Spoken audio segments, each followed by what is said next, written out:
What is up, everyone, and welcome back to another episode of Wii Sports Resort. Today we're going to get all of the stamps and Island Flyover. Now, technically I already got this stamp, Island Hopper. Visit any information icon on Wedge Island, and we're gonna get all the other ones. That one's very easy, and you technically need to get that one to get the other stamp, which is Woohoo Tour Guide, which is getting all 80 locations and all 3 times of day, which is 240, and then Balloonatic, which is popping all white balloons, which there is over 500 white balloons in this game, or in this game mode, between the 3 times a day. So this stamp took me over 4.5 hours, or these stamps, sorry, took me over 4.5 hours to get. We're doing the first one, which is the pop 150 balloons or whatever. So if you go to this island over here, there's this giant pink balloon that has smaller balloons in it. And you're going to want to find this and 3 other ones. And you're going to want to pop, as many balloons as you can without wasting too much time.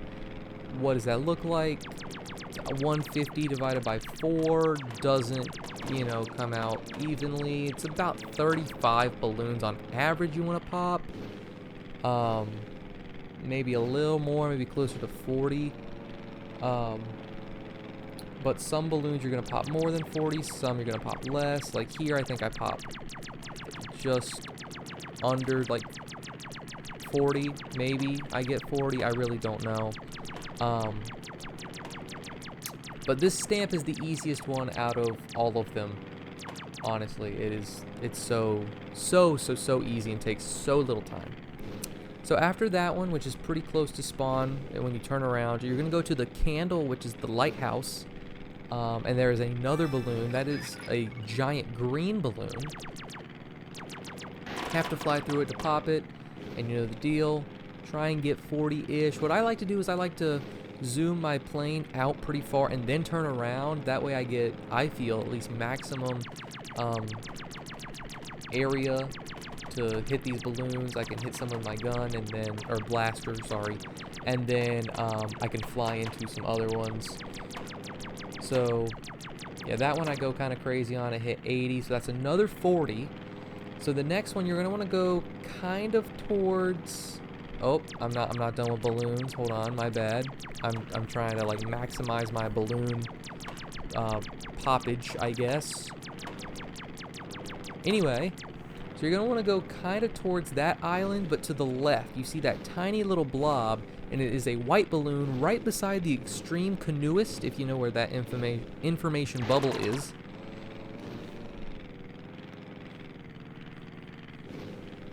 And you're going to want to maximize, your balloon count here. The way I did it, now I probably didn't do it optimally, but I ended up getting just over the balloon count with like 10 seconds left. I think it was very, very close in my personal opinion. Maybe others would disagree. And the final balloon, this giant balloon right on the golfing island, if you know why it's called. Well, I call it the golfing island because it's where all the golf information bubbles are. So I only needed 8. I decided to turn around pretty quickly and just shoot, and I end up getting like 165. I had about 8 something seconds to get enough, and I get the, I don't even know what it's called. It's not Balloonatic, that's the one where you shoot all the white balloons. Balloon Frenzy, I really don't know what it's called. I ended up getting that stamp pretty easily. I say it's the easiest stamp that's not visit an information bubble on Wedge Island. Pop Frenzy. There we go. So that's the first step. Next stamp we're going to get is follow that plane. So there is a plane flyer. His name is Miguel. You can shoot a flare. I'm pretty sure it's with the 1 button. And you just need to find where his little firework is. We saw a flare at the top left, so we know Miguel's over there. And you can constantly fire flares to see where Miguel is. I saw his firework thing over here, so I think that's Miguel. If you find a plane doing cartwheels in the air, you know that's Miguel's plane. And you know you're flying behind Miguel when the little trail behind them turns orange. It's usually white, so when the trail is orange, you know you're following him. And I feel that this, the area that they let you be in that counts as following Miguel's plane is pretty lenient. They don't go crazy, like you have to be right on Miguel's tail. You can be pretty far back, and you can be pretty far left or right. And Miguel's guide plane is an information bubble, so at some point you do have to hit this moving target. The whale shark, which is a hot air balloon, that's another moving target you have to hit. There's a few information bubbles, and you have to hit all 80 3 times. Keep that in mind. You have to hit a few moving targets 3 times a day.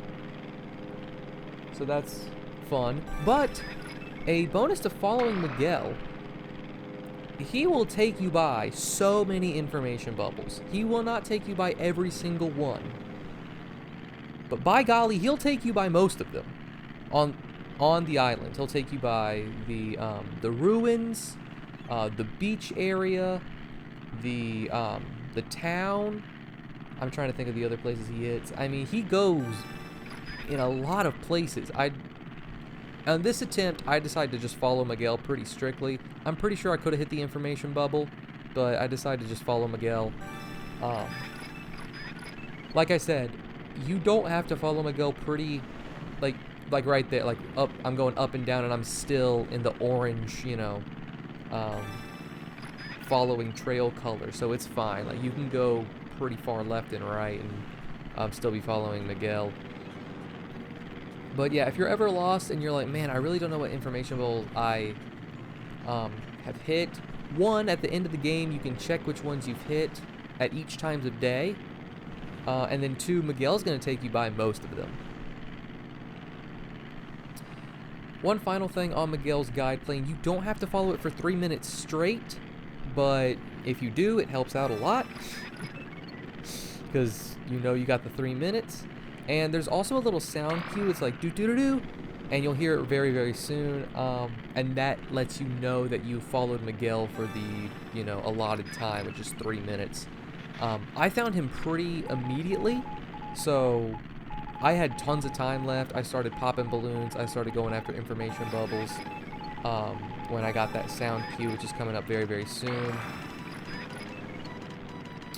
And I just used my time to get a head start on the info bubbles.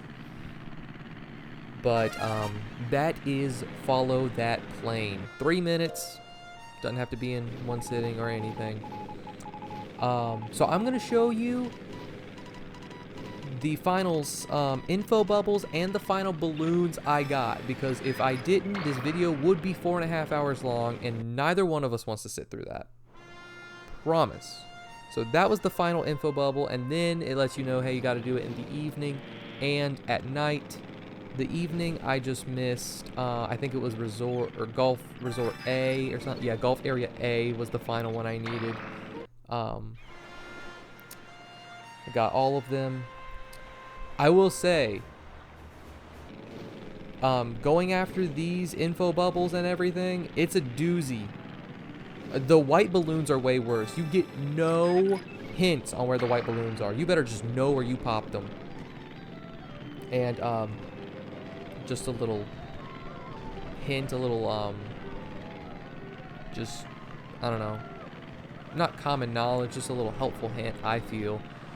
If you are missing white balloons, it's probably in the town square, like in this area by the fountain, in, you know, interweaving in the buildings, because they hide in the little alleyways. There's a lot of balloons to pop. Like there's 2 balloons right there that I almost hit at the end. It's tough, but that gets us Woohoo Tour Guide. Excellent. Again, I'm sorry I'm not going extensively into this stamp. These stamps did take 4.5 hours. I'm hunting the white balloons now, and I'm showing you the final white balloons that I hit. Like I said, there were 2 in the town square, and that's all I needed at night. Next was daytime, because I only had 5, while evening had 18. I missed so much in the evening. The final balloon in the daytime was actually behind this tree right beside the Talon Rock and Golf Resort B, or Golf Area B. And then in the evening, the final one was on this bridge. Close to Runner Circle, if you hang a left, there's a bridge. If you go past it, there's a white balloon on a cliff, and that's the one that I missed. So, honestly, just watch a guide to where the info bubbles are, and like the optimal route to hit them. It will take many hours, but if you want all the stamps, that's the best way to do it. You won't miss a balloon, and you won't miss an info bubble. There are plenty of guides on YouTube. Just follow them to a T, and you got it. I just wanted to show you guys that I got all the stamps. Again, I'm not going to do a guide. It's just way too long. But the stamp collection does continue, and the longest stamp collection has been completed.